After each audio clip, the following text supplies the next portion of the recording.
running free on that asphalt lane.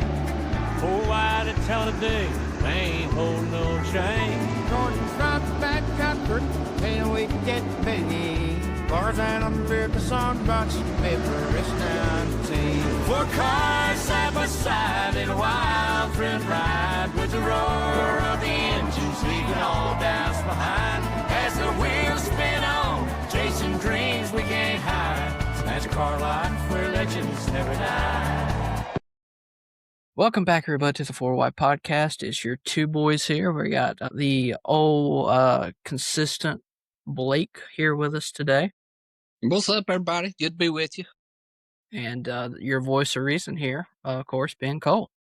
I have returned once again. So I've only missed one show, and the one show I missed, we didn't even do. So it's like I didn't miss anything. 100% ratio for not missing a show. There's a race supposedly supposed to happen this weekend. It's kind of a big race. It's been kind of historic since like 1979 or something.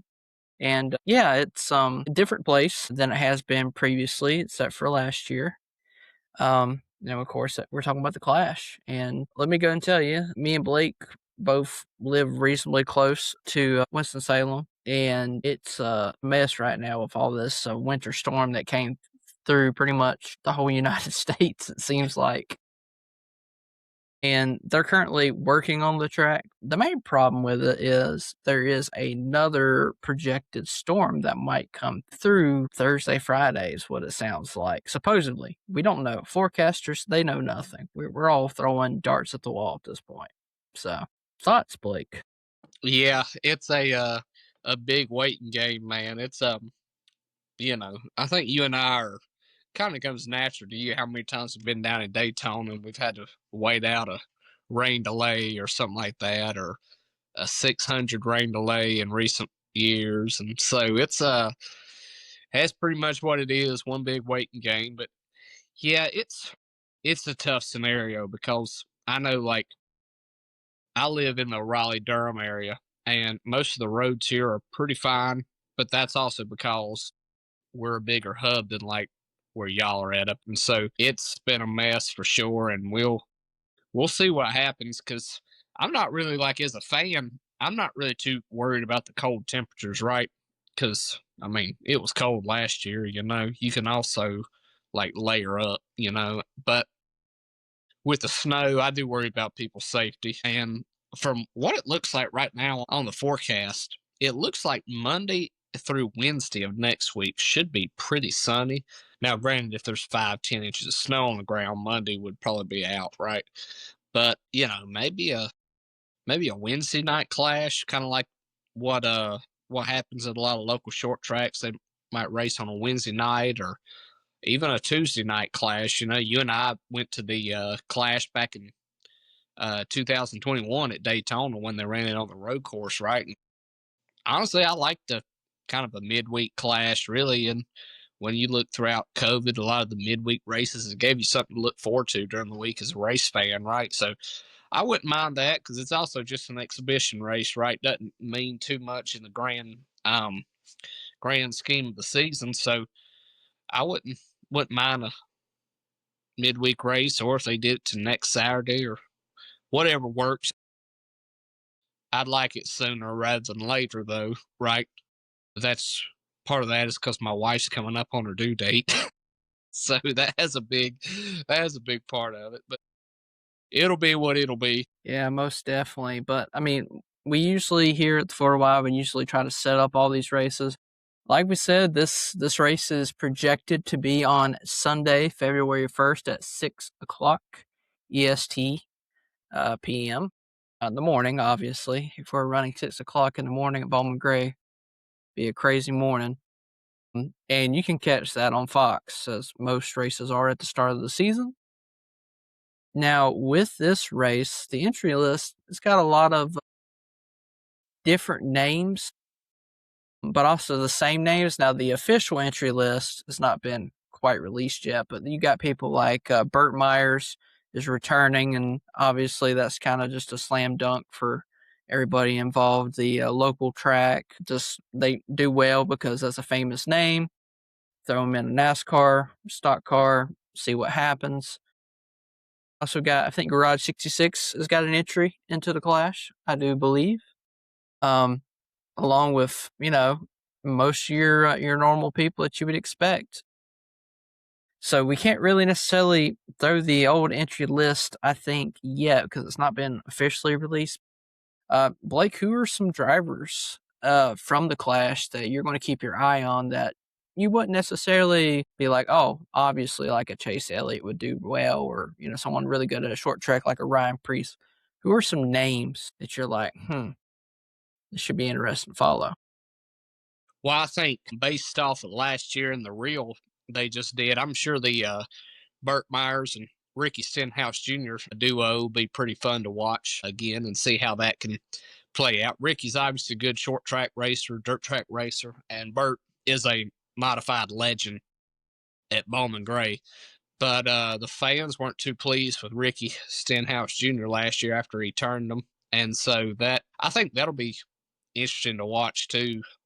Is those two drivers. Those are just off the top of my mind because the really good reel they did. Encourage you as a fan to go look at that on Facebook, Instagram, whichever. I think sport needs more of those kind of personalities coming out, right? I think something that's going to be interesting to see is LaJoy in Brad Keselowski's car, right? I think this could function as a way to see, hey, what can you do in a decent to top tier ride, right? Because it's no doubt that when he had his shot back in, I think it was 2023 with Hendrick,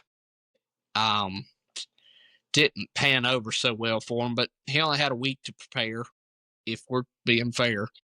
With the Clash, he's had multiple weeks to prepare. I'm going to be interested to see, could this be a kickstart to maybe of a little bit of a revival of his career, right? Be looking out for that. Another guy I'm going to be looking at too is, how does Shane Van Gisbergen build on the momentum he had with the ovals from at the end of last year going into this year? Will that correlate to Bowman Gray? He made the show last year, actually did really good. And also, too, another guy I'm going to be looking at this year, especially for this race, what does somebody like a Daniel Suarez do with a new team? Would it Spire finally be the right fit? It's going to be tough to tell, right? But business-wise, it's a great fit. But will that mold onto the racetrack? And those are just some guys who you might not hear get talked a lot about on a normal week-to-week basis for a specific short track, right? Obviously, your Elliott's, your Larsons, your Blaney's, you're going to have those to look out for. But yeah, those are just some guys that come off the top of my head as like a guy, if I'm scanning probable entry list. You pretty much named everybody that you would kind of expect, not, you wouldn't necessarily expect, but could expect to do really well. I think the guy that I have my eye on is probably someone like Connor Zilic, right? First official, go at this. We'll see what happens. That will be interesting to see how he does as well, because it ain't a road course, right? So, he also won at a lot of non-road courses in Xfinity. But also, we've seen a lot of guys lately struggle with that jump. I mean, like some of the guys that I just named, Stenhouse, Suarez, that success didn't automatically transfer over to the Cup Series. Will that be the case for Zilic? We'll wait and see. Split into 3 practice groups, right? And each will receive 3 individual sessions for practice and qualifying. Each competitor's fastest lap from their final practice session will determine their starting lineup for those heat races. And those heat races will be on January 31st, so the day before the Clash. Each of these heat races, there's 4 of them, are 25 laps each. And your fastest practice time in the final session is the pole for Heat 1. The second fastest would be pole for Heat 2, and etc. The top 5 from each heat race will advance to the Clash. Any of those drivers that do not advance from that, there is a last chance qualifier, which will be the last race before getting into the main stage. One important thing that I really like to shout out, I think they did the same thing, is only green flag laps count. There's no overtimes. I'm glad that they're not just going to allow caution laps, you look at anything associated with Bowman Gray, you immediately think of a yellow flag and crazy wrecks and stuff. So not counting, these cautions is a big W on NASCAR's part. So I'm glad they're doing that once again.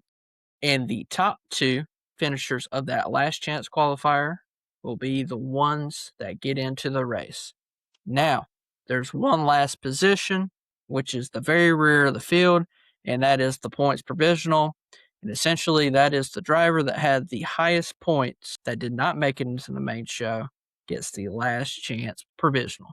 For instance, if Kyle Larson, right, he doesn't make the show, most likely he would get in through that. As long as there's not car associated failure, knocks a radiator out during the heat race or knocks the car plumb sideways or something crazy, you would imagine that they would take that provisional, fix the car up, and run it. And then the Clash, very simple layout, right? It's 200 laps, and then they have a mid-break caution, which is kind of cool because it's, not your stereotypical pit stops where you go through and you can advance positions. No, this is old school. You go behind the pits because there's no way that they could have any pit road. So they take the cars down to the pits, they work on it like you'd see it like a local dirt track, and then you pull your car back out whenever you're ready, and then they run the last 100 laps. And the winner will be the Cookout Clash champion. And it's simple as that. Once again, only green flag laps count, and the race must finish under green. Big W. I love that so much. Yeah. You imagine the Clash ending on a caution? I could 100% if they did that.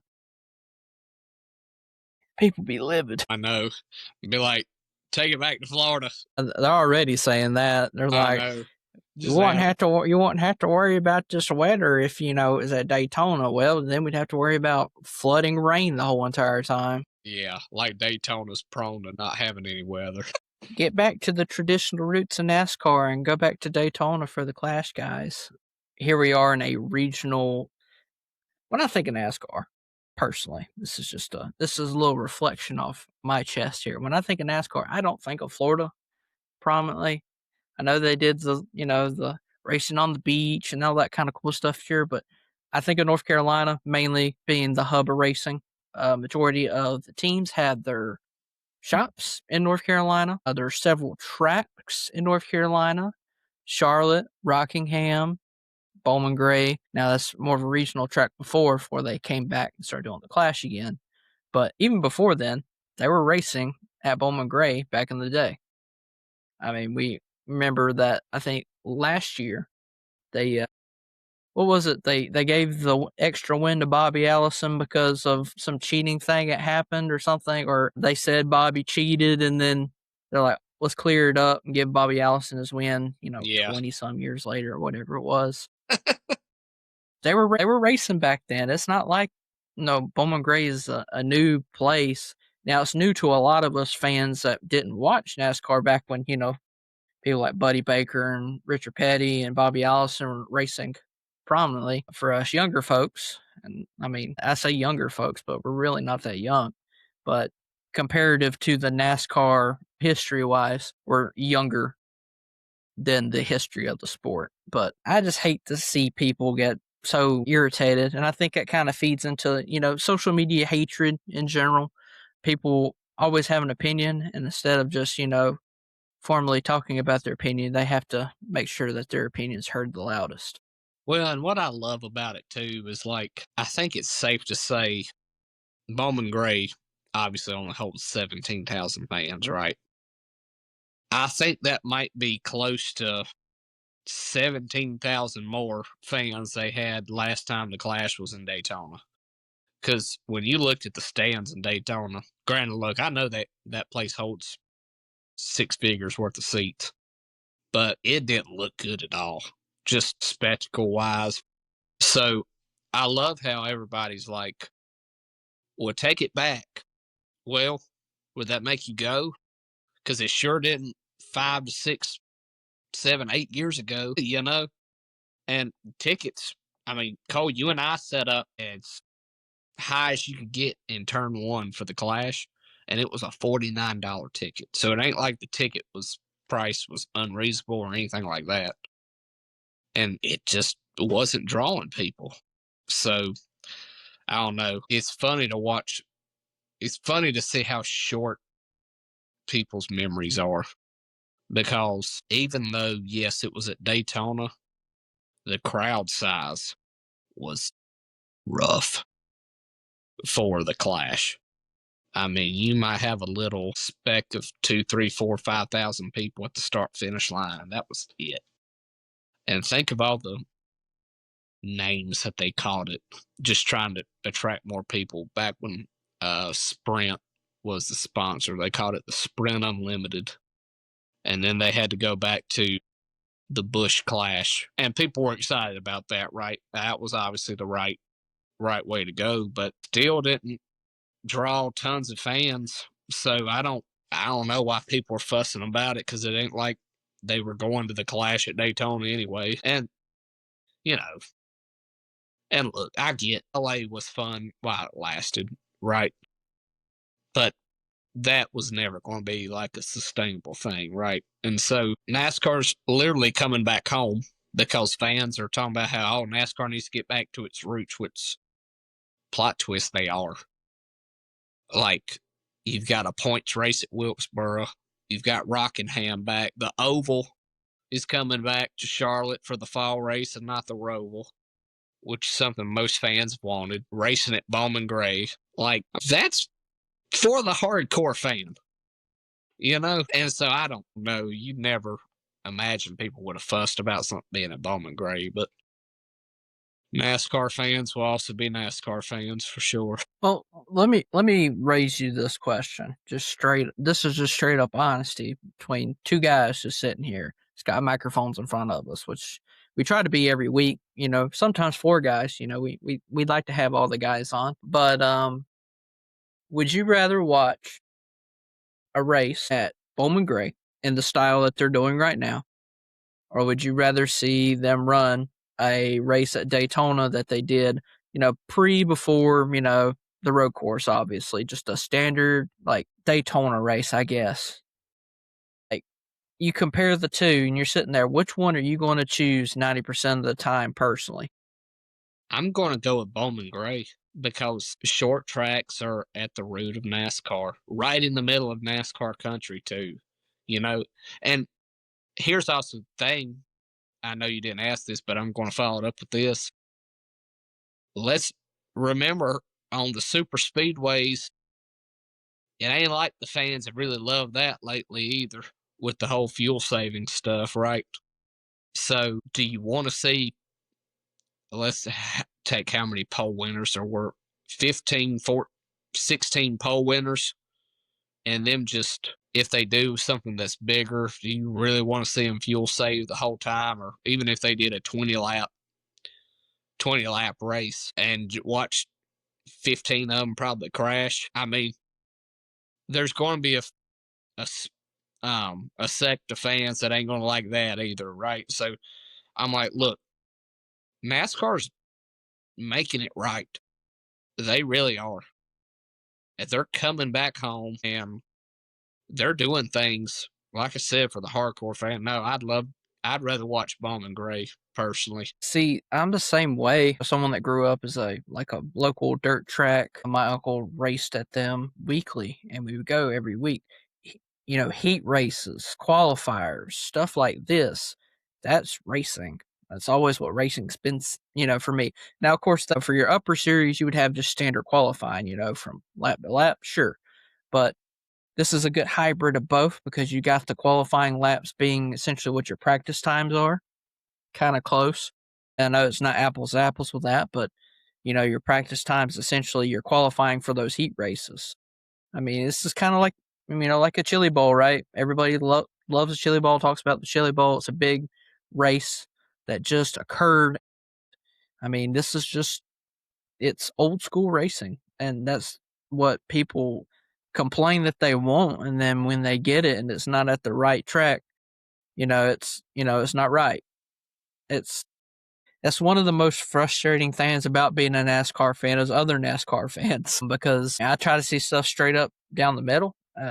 I have my opinion, absolutely, 100%. Everybody does, and not everybody's going to share the same opinion, but it just seems like there's so many people that are definite with those opinions that try to project them as pure factual evidence and then have a hard time, explaining or talking about.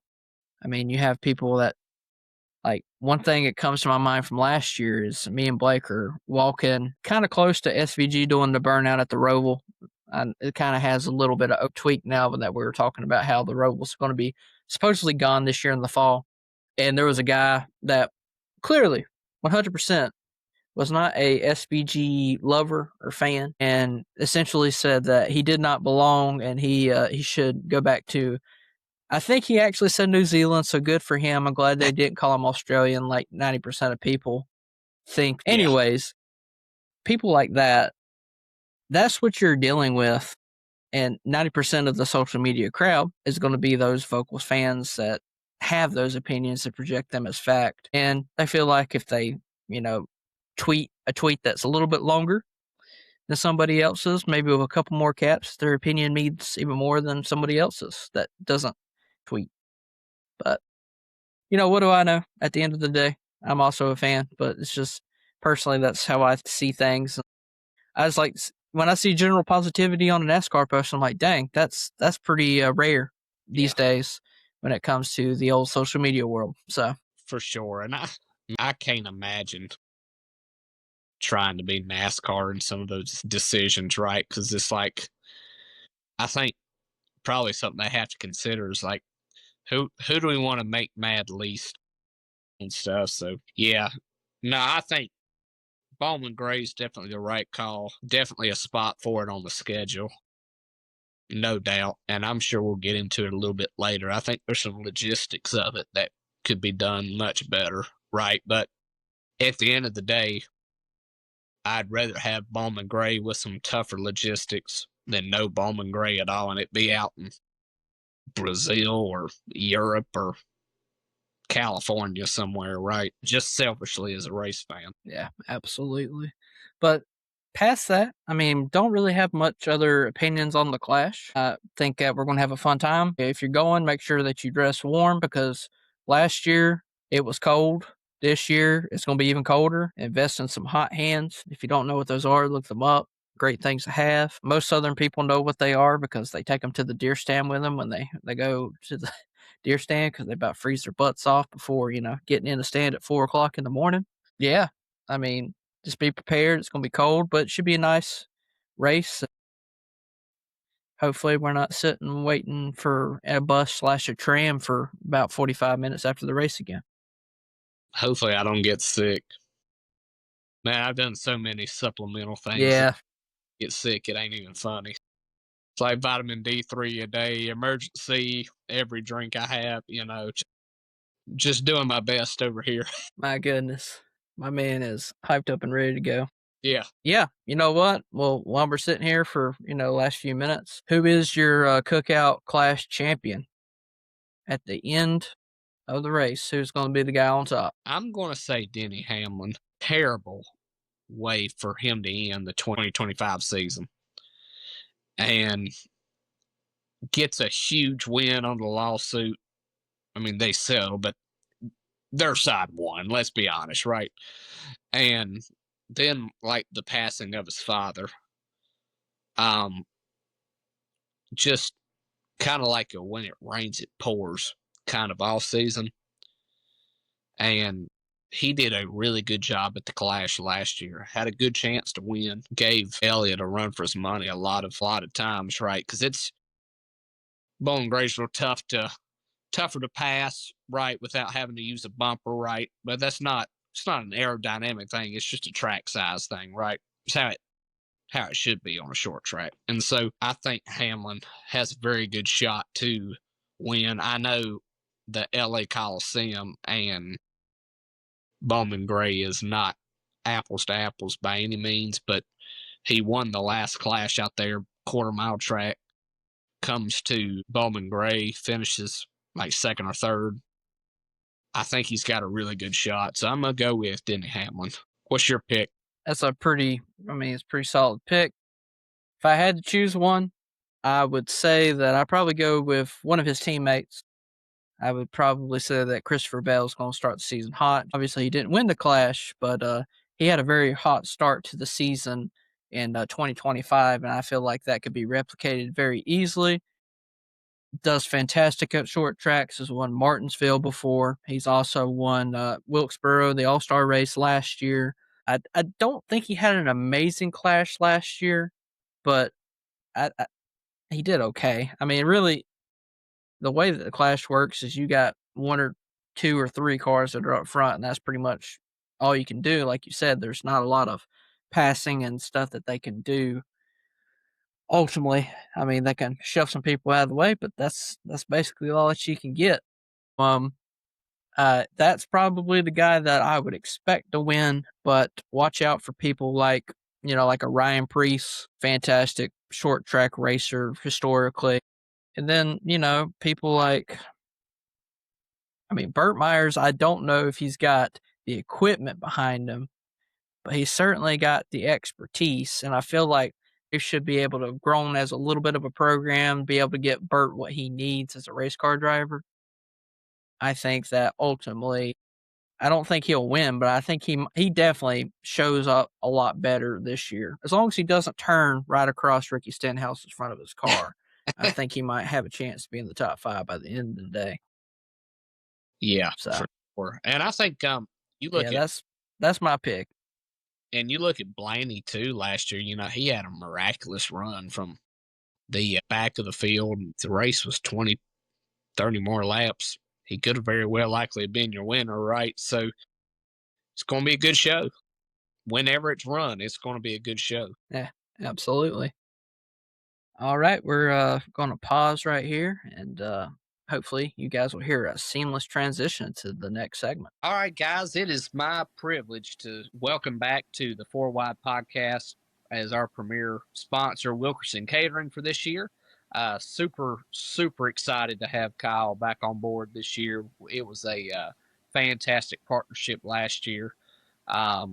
I tell you, Cole, that man is busy with some catering right now, man. I was talking to him not too long ago and asked him, I'm like, man, this is looking like that side gig's turning into a full-time gig almost. And he's like, it's definitely been blessed. So super excited. I love that he uses a lot of ways to promote his business, but super grateful he uses us to promote Wilkerson Catering. And I tell you, if you want some catering, folks, you better get to it and reach out to them, because they've got every weekend booked up through June.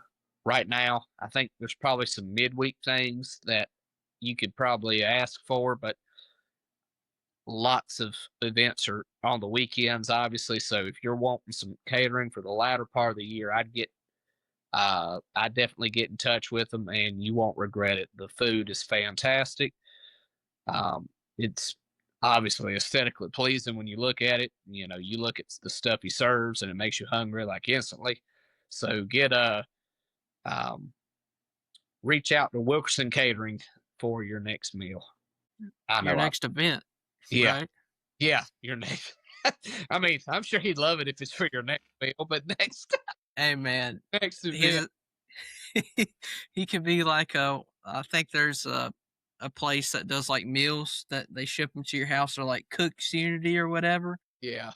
He could start doing that and start fixing meals that way. Meals on Wheels, brought to you by Wilkerson Catering. My goodness, man. I mean, you almost had it. You almost had a perfect partnership announcement and everything, and you had to goof it up right at the end. I know, man. I know. It's pretty good not having it written out beforehand. It was maybe next time. It was from the heart, so that's all that matters, right? That's right. All righty. Well, we'll move on to our next segment here, and getting excited to talk a little bit more about the Clash.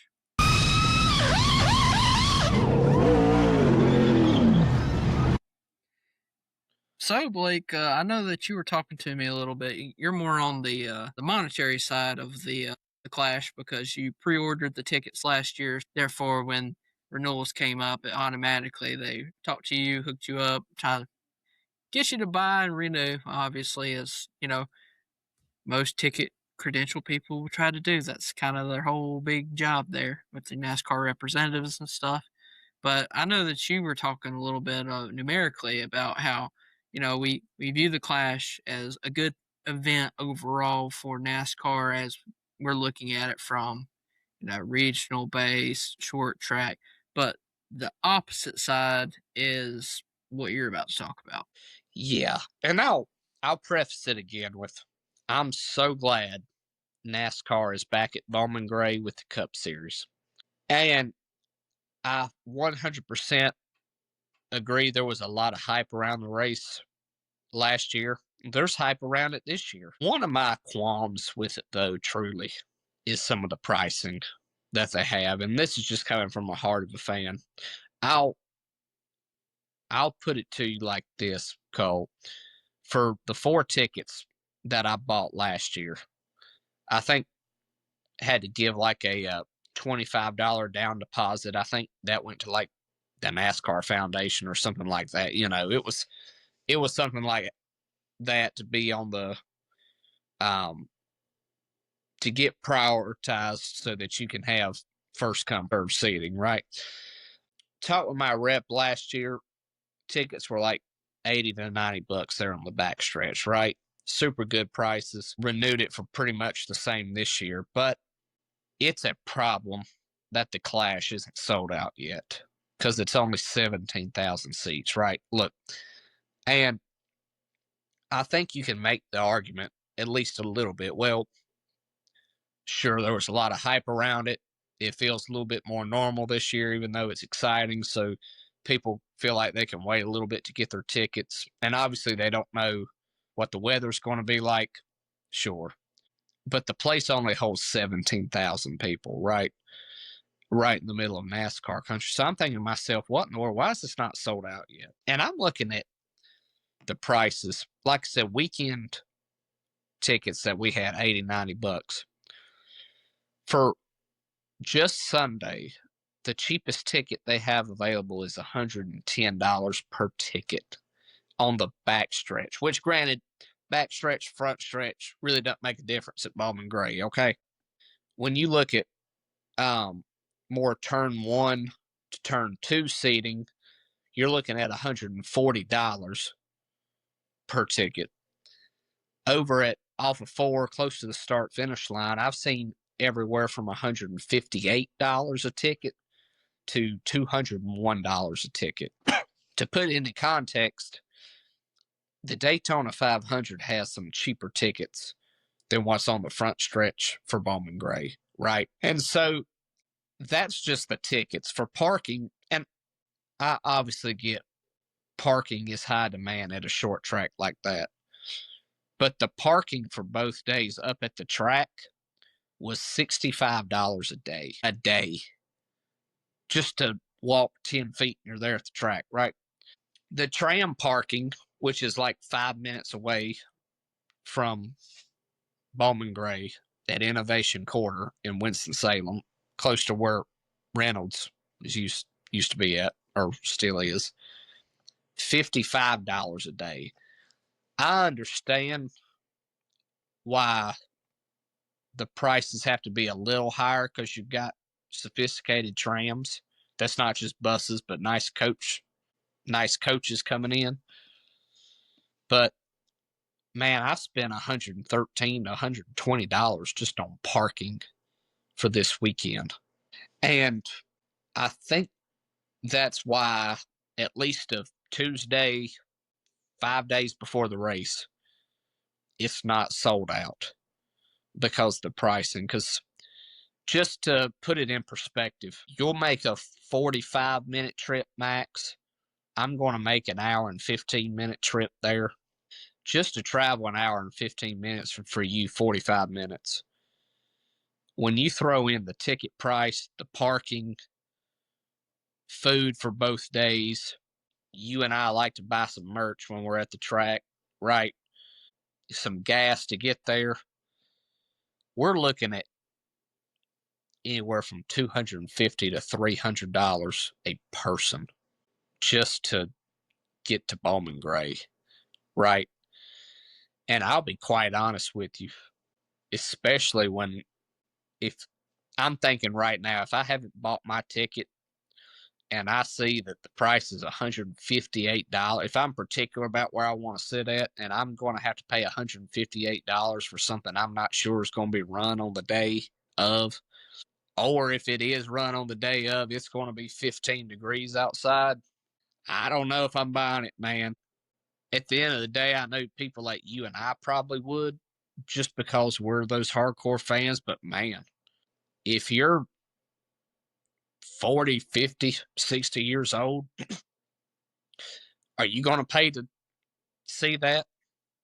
I mean, Kenny Wallace on his coffee with Kenny today was like, just based on the weather, not even, I don't know if he knows the ticket price or not. I can't speak for him, right? He's just like, when you look at the weather, he wouldn't go, especially when you tap in $158 just for a Sunday ticket.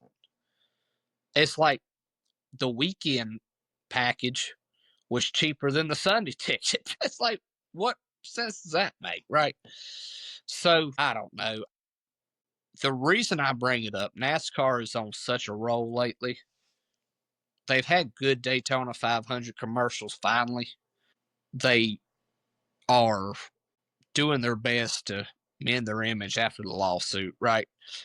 They're going back to their roots better.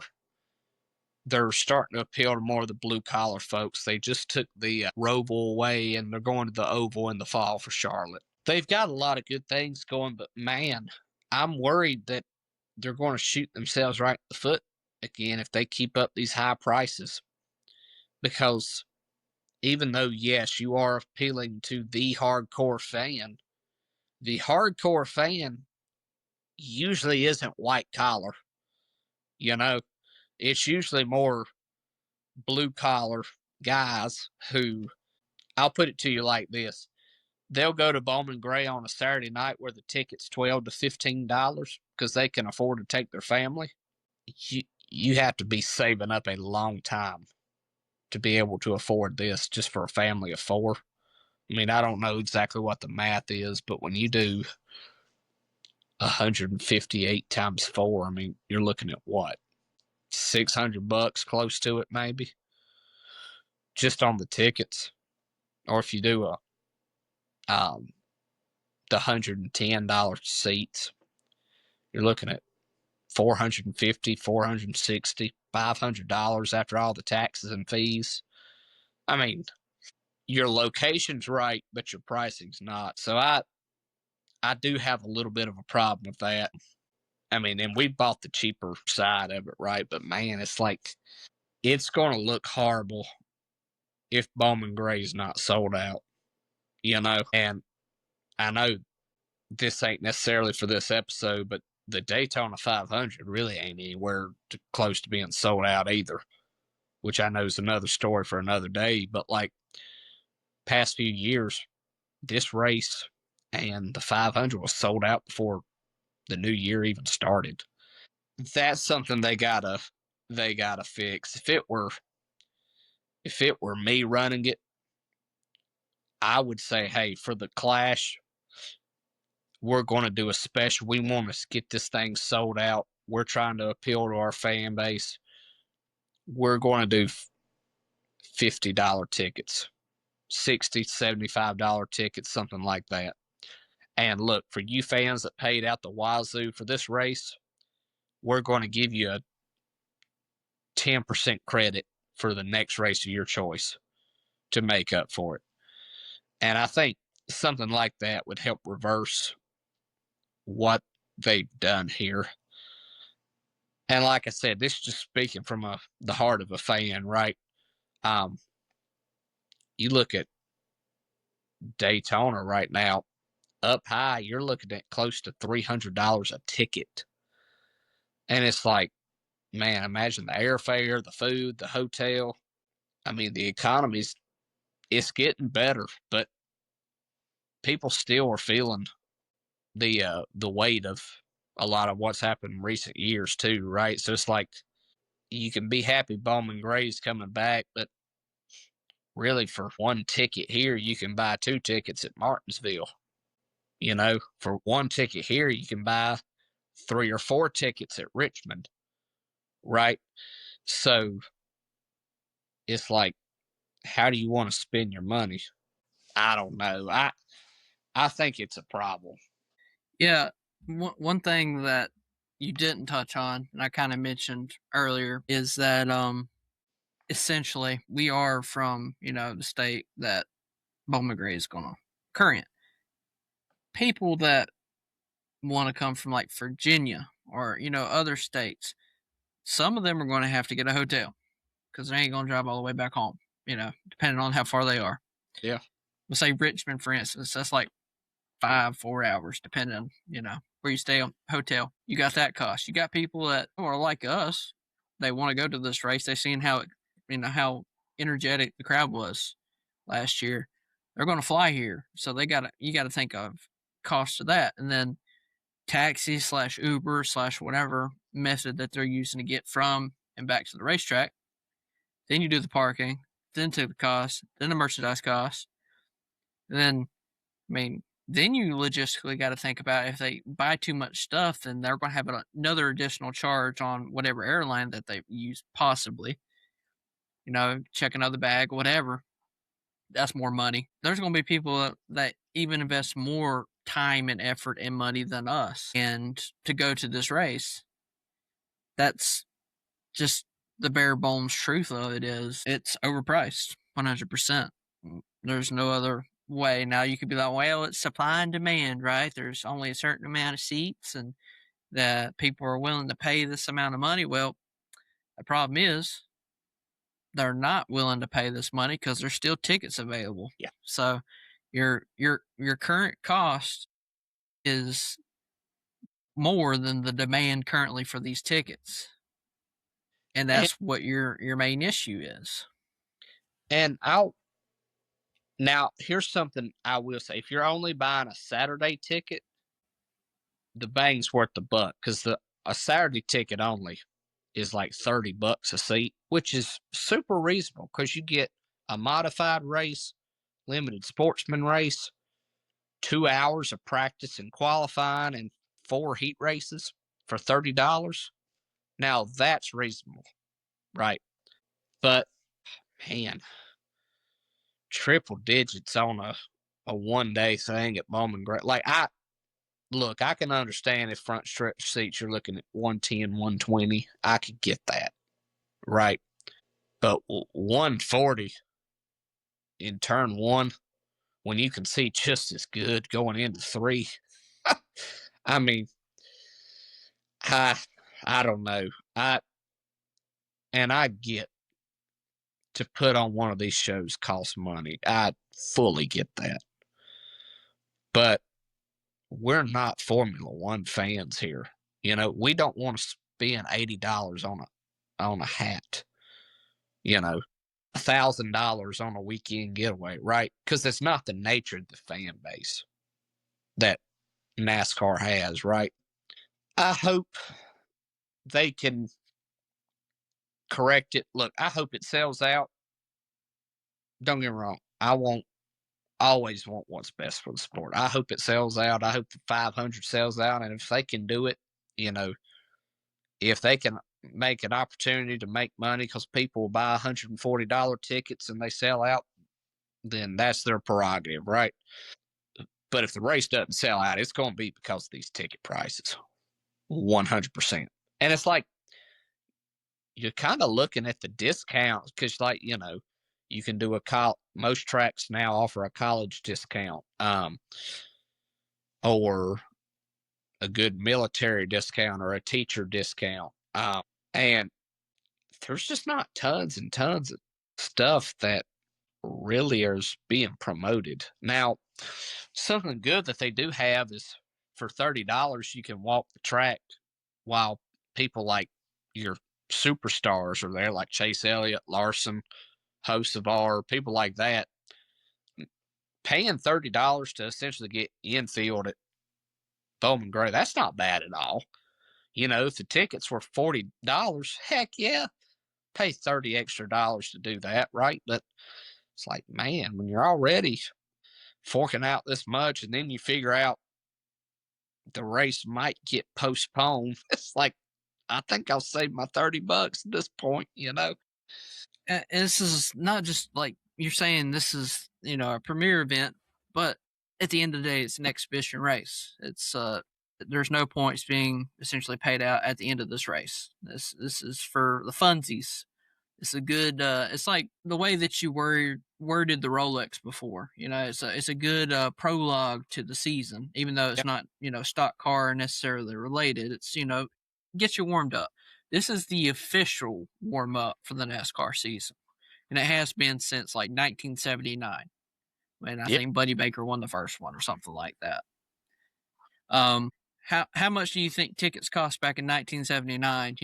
And then you even calculate for inflation. There's no way it's this close to being as much as these tickets are. No, So it's a big issue, not just for these tracks, but for instance, we were looking at last year during, I think it was Coke 600 weekend. We went to the truck race, I believe. Had no issues, or I believe I did. I think you did as well. Enjoyed the race. It was a good race. We log on to see how much tickets are going to be to go to the Xfinity/O'Reilly series, and we're sitting there and they're like, "What was $60 or $70 for the O'Reilly series at Charlotte?" I'm like, I ain't paying that. Like, the Cup tickets aren't much more than that. And no. sure, the Xfinity/the O'Reilly series, they put a great show on 90% of the time. You can even, most people argue that the cars are better overall than what's on Sunday. Sure, whatever.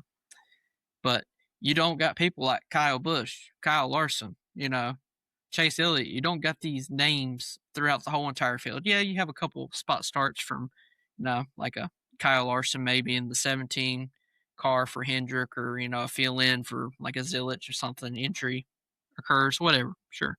But it ain't a stacked lineup of professional drivers doing the best, talent capable, supposedly. There's a reason that all these guys are supposedly in the seat talent wise. Now you can argue, sponsorship money, blah, blah, blah, whatever. Sure. $80 or $70 for a Xfinity Series ticket last year was enough for me to say, hey, I don't live too far away from the track, but I'm not going, I'm willing to miss a race. It's been a growing problem. So, like you said, hopefully it gets resolved. They figure this out before it gets too much more deeper into the season. And there's tracks that don't have this issue, like a Richmond.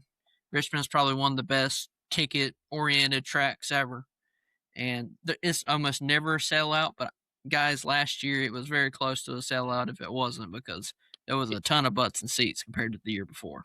Yeah, it was a sellout last year. But you also, the fan access there is pretty good. I know you were telling me about, like, you were talking with your NASCAR rep and they offered you this killer deal for Richmond. I mean, it's like, and that's why I say tracks like that are for your blue collar fan, and it's like, truly, and I know I've told you this before, but when you look at somewhere like Richmond, back when there for a few years, the racing wasn't fantastic. It wasn't, to me, I didn't think it was horrible. It wasn't fantastic. It was kind of there in the middle, right? But dude, knowing I could get a $35 Cup ticket, I'm like, yeah, I'll absolutely go for that. Who cares if the race is good or not? If I can go to a Cup race for $35, round trip, I could make that less than 100, So it's definitely not at every single track, but some of these tracks have got to realize their place. And it's testing fan loyalty pretty bad on some of these. And also too, like, there's so many tracks to go to in this area. Like I said, like, you've got Bowman Gray, you've got Rockingham, you've got Charlotte, you've got Wilkesboro, you've got Martinsville, Bristol, Darlington's only less than 3 hours from here. You gotta be kind of competitive in your pricing a little bit, and Bowman Gray hadn't done that well. That's my only true critique of the pricing aspect, is they haven't marketed themselves well on it this year. Last year, ticket price was pretty reasonable. But man, I think they're trying to ride a high that's just not there from last year. That's like, for instance, with Richmond, like you said, with the ticket prices being, like $35, $40, absolutely 100%. You say, oh, I can go see a cup race. Then, most people, if you're a really good NASCAR fan, you enjoy watching the other series, is with the money that you save on that cup ticket, you will go to probably the truck race, maybe, or for instance, they had open wheel modifieds the day before the truck series was even there. I think on a Thursday. Forgot the exact lineup, but you can rationalize, spending a whole weekend, and you're willing to drive farther personally. Like, it's like dumb logic, I guess, if you really think about it. But if there's a track that's like 4 to 5 hours away from you and you get a ticket for $35, your brain's like, I will make that drive because that ticket is cheap. And then by driving there, you're systematically in your brain saying, hey, I'm probably going to spend the weekend. The money that I saved on this ticket, I'll buy more tickets. I'll be able to buy, food at the racetrack, merchandise. You might leave the racetrack, as the racetrack, with more money that way than you would just straight up holding the ticket cost and getting it straight up. And I know Blake said this a couple times to me, so I'm going to steal his reiterated quote is, Mark Martin says, hey, lower the ticket price to sell a few more hot dogs. That's basically just a rationalized explanation of what I just said. I mean, It's pretty bare bones at the end of the day. You sell more hats. Heck, lower the prices of hats, $5-10. Like, we're starting to get to the point where a hat at a NASCAR trailer is $40. We're starting to have an issue. And in all honesty, because you can argue tariffs, yada yada yada. Sure, 100%. Whatever you want to throw out there, yeah. Inflation, cool. $40 for a hat's insane. If you are a big company buying a lot of hats, you're getting a bulk deal, and this bulk deal lowers the cost of those hats. We just had some hats locally made for our podcast. They're short quantity right now, and we're working on distributing the ones that we have a couple people that wanted them. And eventually, we'll order more, but we have a general idea of how much money it costs us personally to get a hat of really good quality. And I imagine if we ordered more bulk, we'd be able to get a better deal. And I go ahead and tell you that NASCAR's making a killing off these hats, much less T-shirts and big jackets. Sure. And you could say, oh, that's on the teams, whatever. But at the end of the day, and this is what we'll conclude with, because we can sit here and argue ticket prices all day. Or There's other motorsports that are beating NASCAR at this ticket price game. IMSA. That are in America, like IMSA, sure. Car Store, right? NHRA, I would argue, is a better ticket because you get the built-in fan pass with your ticket. You get to go into the pits and meet all the drivers that you want to. Like, there are better motorsports organizations out there doing a better job at catering to their fans, which feels crazy to even say because NASCAR's always, their motto feels like it's always should have been for the fans. Yeah. That's kind of what our podcast is centered around, is what they have lost is they've gotten away from us. And it's an uphill battle. And it feels like they need a four-wheel drive truck and they're trying to come up with this thing with a scooter. That's where we're at currently in 2026. Now, are they digging tracks into the hill or the mountain with this scooter? Yes, they're starting to gain traction, but they got a long way to go. Yeah. And one thing that they could do is invest a little bit more money and think about the rationality of ticket prices. And then if you start putting more butts in seats, and then you see people on TV that want to go to these races and they see it sold out, then you can reasonably say, hey, there's a little bit more demand. Sure, we can up the ticket prices a little bit, but you got to make sure it's on the up and up. We talk about what price gouging is on gas prices. There's no market for these tickets with the price gouging, right? There's no person that can say, hey, this ticket's too much. The only thing is like secondary tickets, sure. But like just straight up pre-ordering tickets and stuff, there's nobody. They set the market. Yeah. So that's my concluding statement about that. I think that's No, you said it, man. And those prices that I was talking about, I like what you said there, were I'm not talking about resale tickets.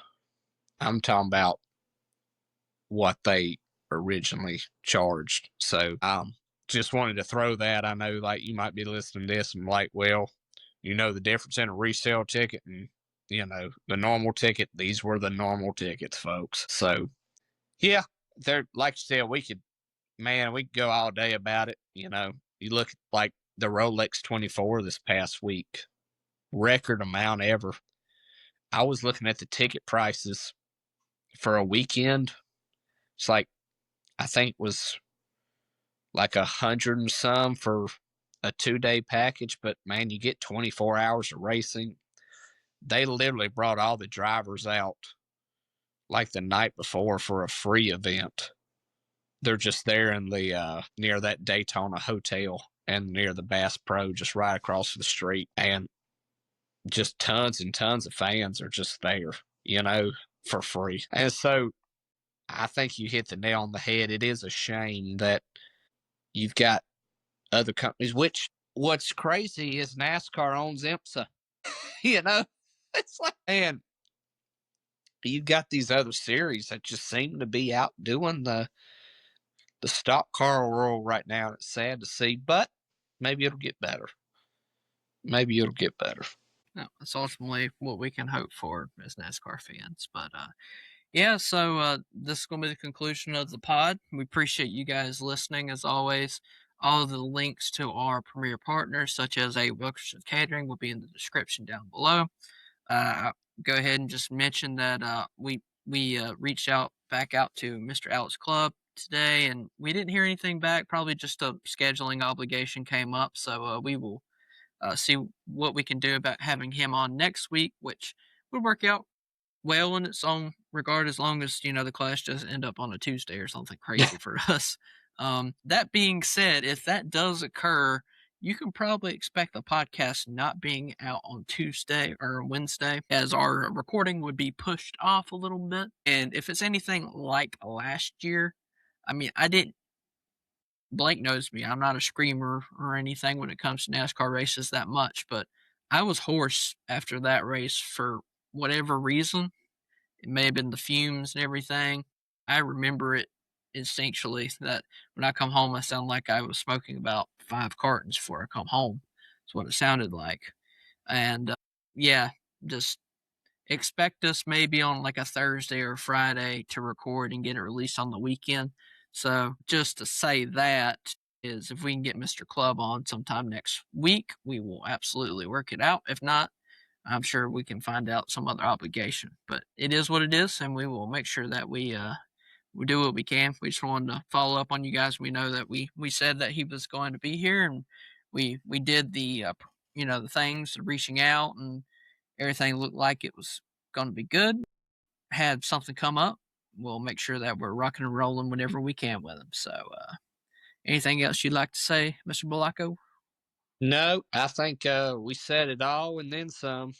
That's right. We're pissed somebody off with this podcast. That's right. I guarantee it's not going to be our fellow fans, because they feel the exact same way that we do when it comes to everything. Except for maybe, the people that want it returned to Daytona. Sure, there might be a couple people that disagree with that, but I'm willing to just voice my opinion and say it's an opinion at the end of the day. But it is what it is. All right, we're going to sign off here. You guys make sure that you wear your hand warmers, your 3 pairs of socks this weekend, and hope that everybody is doing well and that you are able to stay warm and safe ultimately with this winter storm and all this stuff melts away and we can enjoy some really good racing when it comes to Saturday and Sunday at the Bowman Gray Clash or the Cookout Clash. We will see you guys next week. Adios.